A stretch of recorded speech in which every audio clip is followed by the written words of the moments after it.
Hello and welcome to Off the Books, where we surf the uncharted waters of accounting, finance, risk, and wherever else the waves take us. This episode is brought to you by Workiva, the platform for assured integrated reporting. So it brings financial reporting, sustainability, audit, and risk teams together to produce disclosures you can trust that are just with no fuss. My name is Steve Soder, accounting enthusiast and Diet Coke aficionado. I'm looking forward to debating a great conversation, and I'm happy as always to have you with us. We're also happy, of course, to have Catherine Sy joining. Catherine, can you introduce yourself? Sure, I'm not an accountant or a Diet Coke aficionado, but I like to ask questions and learn new things. And usually the two of us get to interview guests together, but you sent me off into the wild with our producer, Mike Gravano, to the IIA International Conference. That's right, and you left me with a bunch of FOMO, so tell me, who did you guys talk to? Actually, you'll find out in just a second. We talked to a really cool guy about fraud risk management. And the sounds anti-fraud interesting. mindset, yeah. I like it. Let's get right to that conversation. Imran, welcome to Off the Books. Would you like to introduce yourself to our listeners? Thank you, Catherine and Mike. Thanks for inviting me. I am Imran. I worked as Director of Risk Management and Insurance for Vancouver Fraser Port Authority. In addition to my day job, I I volunteer for Canada Advisory Committee. I'm also served as past president of IIA's Vancouver Island chapter.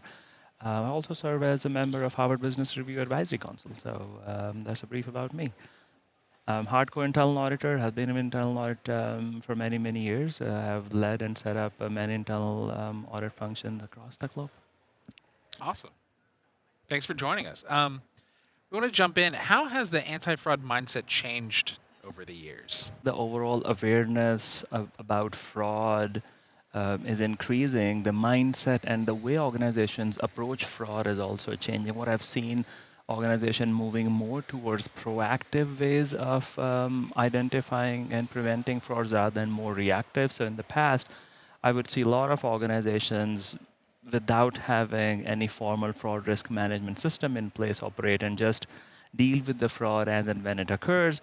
And then by that time, it's too late. The losses that have already happened, and also the whole fraud identification piece takes way longer if there are no proactive methods in place. So now organization is going more proactive, having those fraud risk management systems in place. Other piece that they're doing is once the fraud risk management program is in place, they're also aligning it with the strategic planning process. And that's really crucial, I would say, for the success of any fraud risk management program. It's like when an organization is making key decisions, they're giving due consideration to fraud risk. A clear example could be if you're an organization with very low fraud risk appetite, and if you're going to acquire an organization in a different geographical area with high fraud risk elements. So if that fraud risk appetite is integrated into strategic planning process, those things would be considered. So I've seen quite a bit of shift in terms of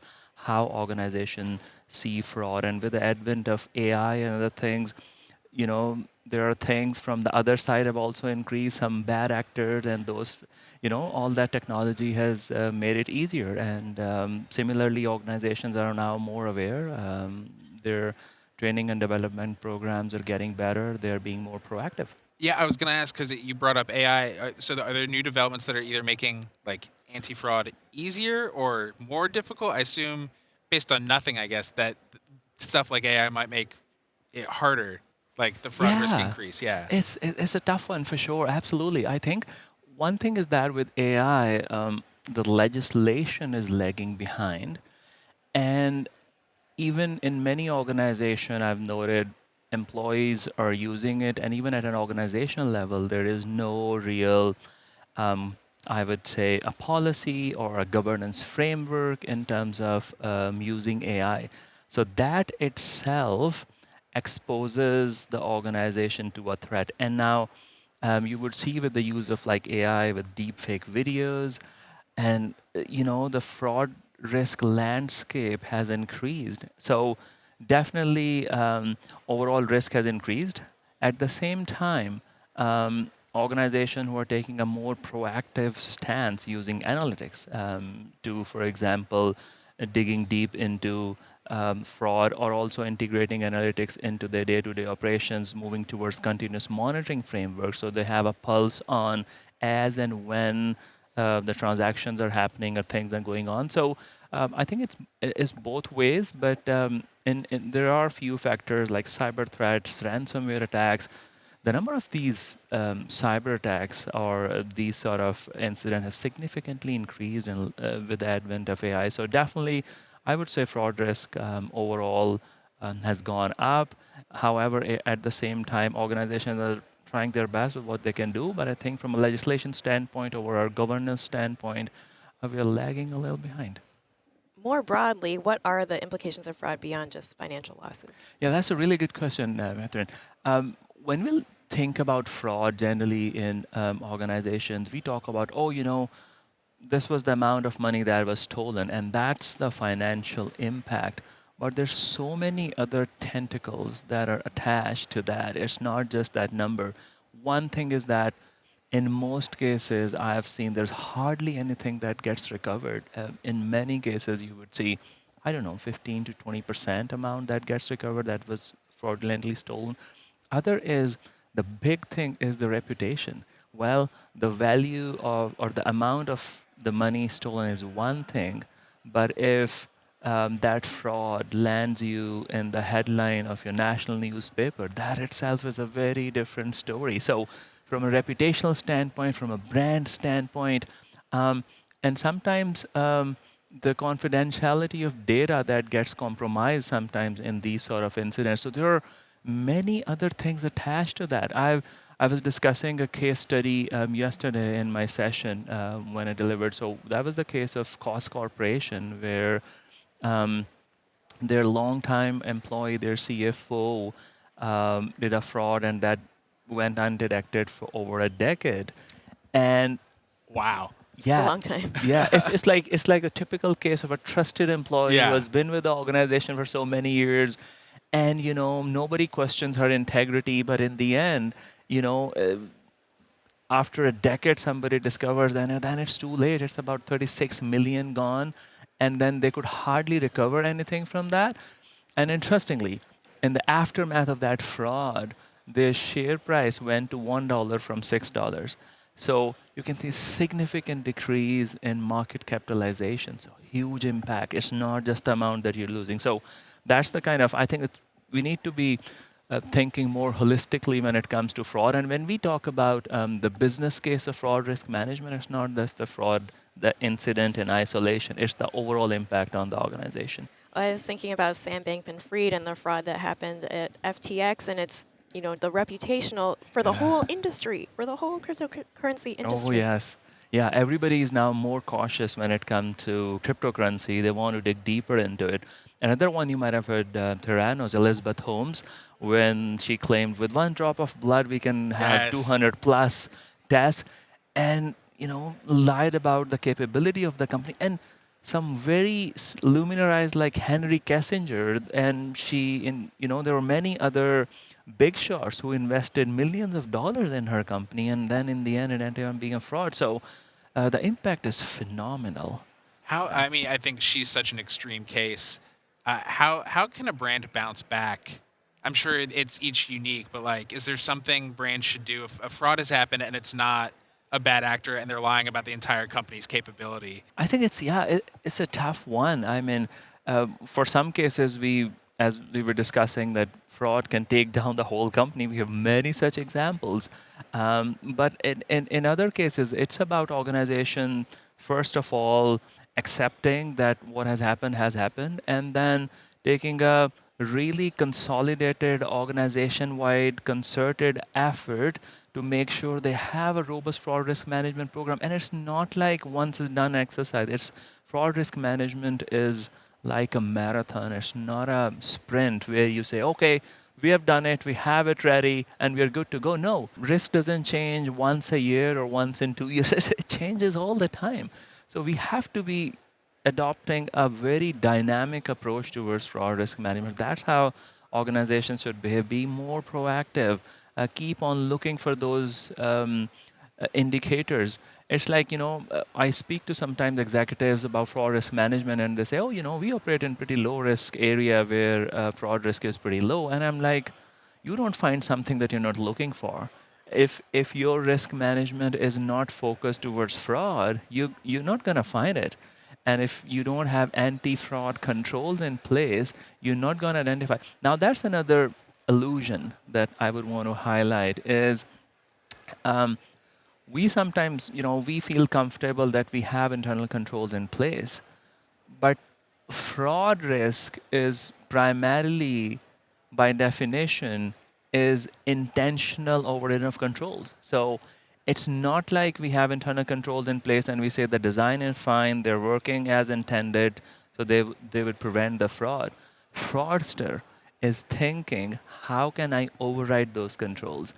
What are the loopholes I can explore to get into the system? So when we look into the controls, we should bring that lens whether these controls withstand the test of a fraud and whether those controls are good to prevent a fraud. So it's a totally different lens. So when we do risk assessments, we just don't look at the controls as they exist.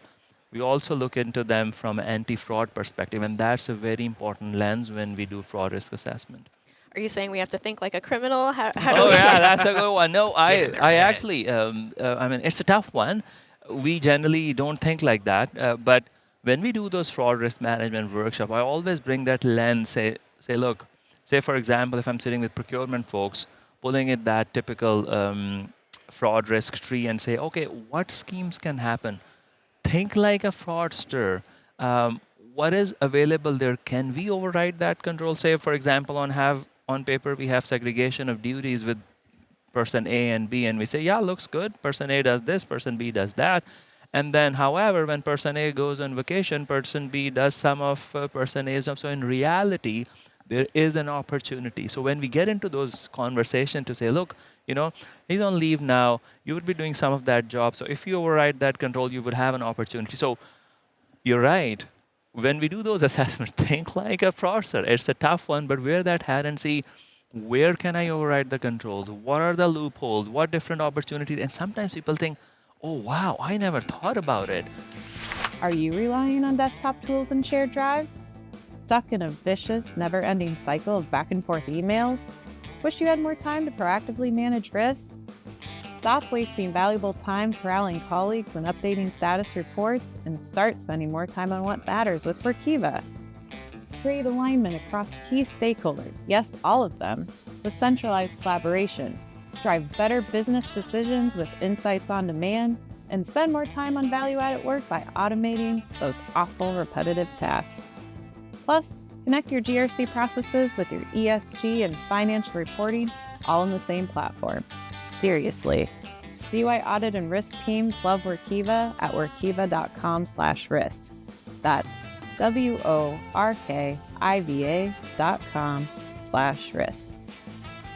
What other ingredients are important in building an anti-fraud program? Yeah, I think we touched upon some of them. I think it all starts with having to have, first of all, key stakeholders on board. You may have a perfect fraud risk management program in place, but if leadership is on board, that's not going to work. So first of all, the tone at the top is very important.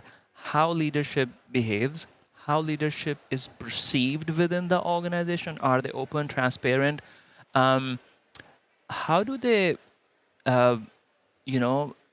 demonstrate compliance with organizations' rules and policies? If executives think that, I'm above the law and these rules don't apply, I mean, they're giving a very wrong message down the line. So the phrase, do as I say, not as I do, is a very dangerous phrase. So first of all, taking leadership on board is very important. And it's not always, once we have the policies at the top, it's also about taking on board our middle and frontline management as well. So it's not always about tone at the top. It's also about mood in the middle and buzz at the bottom as well. Second, really understanding and aligning on the objectives of fraud risk management program. What do we want to accomplish? It might look very different from one organization to another. Fraud risk might be very different for an organization that operates in one geographical area versus an organization that has offices all over the world, because the portfolio would be very different. So, and also aligning on fraud risk appetite. We generally we hear, oh, we have zero fraud risk appetite. It's easier said than done. So if you really want as an organization to have zero fraud risk appetite, you will have to invest a lot of resources in fraud risk management programs. So it's really aligning with key stakeholders, having a consistent message from top to bottom, clarifying fraud risk management, fraud risk appetite, and then integrating fraud risk management program into strategic planning. I think these are some key components of having a really good fraud risk management program in place. What are the primary reasons a fraud risk management program can fail? In a lot of organizations, when we go and talk about, oh, do you have a fraud risk management policy? And the answer is yes. And then when you dig deep into it, it's like a desktop exercise that somebody has done, and it sits on the table, gathers dust, and it's not a living, breathing framework that is actually implemented. So one thing is that how do we integrate fraud risk management into our day-to-day operations? So if you're doing procurement, do we have elements of fraud built into that? If finance function is making payments, do we have fraud risk elements built into that? What about our code of conduct policy? Other thing I've seen is that lack of holistic organization-wide approach to fraud risk management. So we would have fraud discussed in bits and pieces in different policies. There's some element of fraud in code of ethical conduct, some element elsewhere, but there is no holistic organization-wide approach which brings it all together and provides a holistic view to the organization that this is our fraud risk, this is our fraud risk landscape. So in those cases where fraud is seen in isolation, we don't get a holistic view. I would say it's not possible for a fraud risk management program to be successful.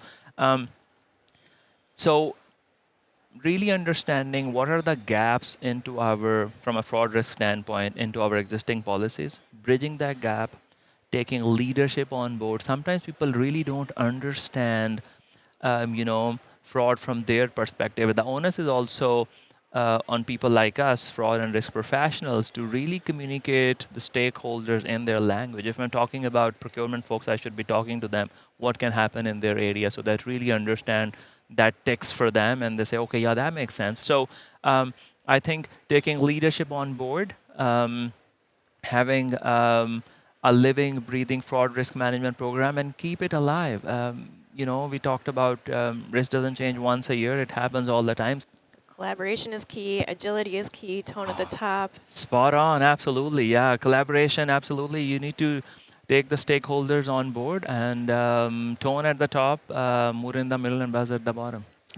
And I'm not an accountant, I'm not an auditor. In your view, what should be the internal auditor's role in detecting fraud, and then maybe also preventing fraud? Yeah, it's an interesting one, because in terms of preventing or detecting it, to what extent internal audit gets involved, there are different, I would say, perspectives on this. Some people bring internal auditors' independence into conversation. However, how I feel is that fraud risk assessment is a really good tool that could feed into internal audit's risk assessment. So if there is a good organization-wide fraud risk management program which identified key fraud risks, so when internal audit is doing its risk assessment and putting together the internal audit plan, they should take those fraud risks into consideration. That's one piece. Second, internal audit may do multiple things. For example, internal audit may choose to audit anti-fraud controls within certain areas that are of importance to organizations. Say, if you're going for acquisitions overseas, and then internal audit role could be within that acquisition to assess the anti-fraud controls and environment in which that organization operates. So by acquiring that organization, what are some fraud risks that we as an organization would be acquiring as part of the process, or should we have some measures in place to address them upfront? So there is certainly an important role that internal audit can play in fraud risk assessment, using data analytics, doing focused audits, as I mentioned, reviewing anti-fraud control. So there are quite a few value-add activities that internal audits can do. Thinking about the mentality of an auditor, I know you've said you believe in future-focused auditing. One, what does that mean? And then how can other auditors kind of change their thinking to become more future-focused? Yeah. If you're familiar of that CSI TV series where the detective opens the door and tells the person, hey, you have a dead body in the room. Mm-hmm. And I think of that and I say, if I'm the auditor, I would want to work with the management to make sure there is no dead body in the room, right? So, because when there is already a dead body, the damage is already done. Sure. You're just reporting it and it's too late.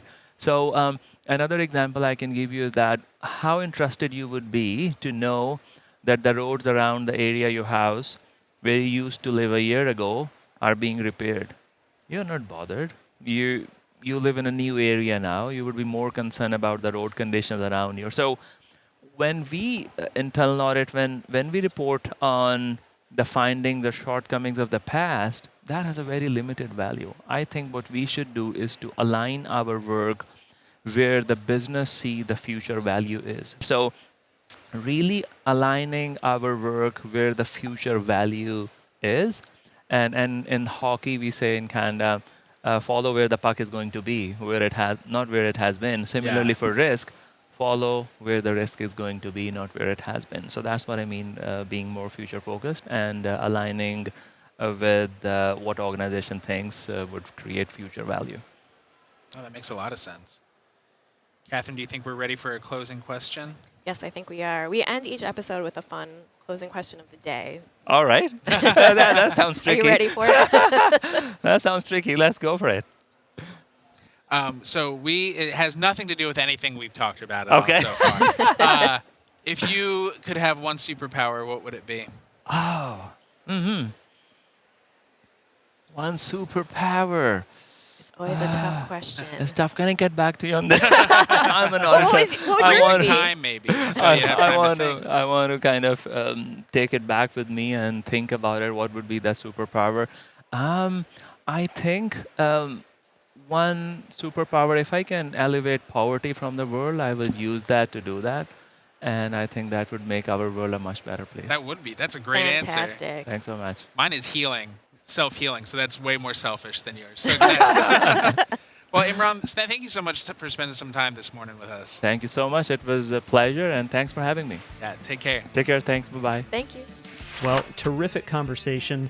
Thank you, dear listener, for surfing along with us. I'm Steve Soder. You just heard Mike Gravagno and Catherine Tsai, and this has been Off the Books presented by Workiva. Please subscribe and follow us so you can catch all of our upcoming episodes. And if you like Off the Books, please leave a review. Tell your buddies if you like the show, and if you're watching this on YouTube, we would love for you to drop us a note in the comments and let us know what you think. You can also reach us by email at offthebooks@workiva.com. Surf's up, and we'll see you on the next wave.